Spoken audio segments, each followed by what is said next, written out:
Току-що ми звъннаха, че има куче паднало в яма и го чувам някъде тук. От тук се чува.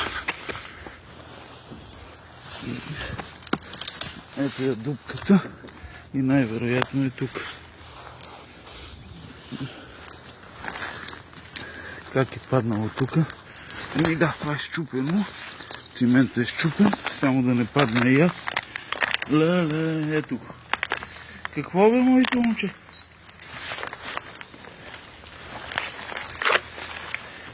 Момиченце ли си? Какво, моето момченце?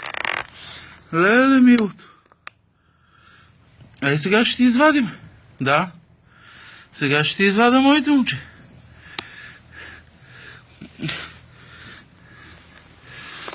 Около 2 метра не е дълбоко.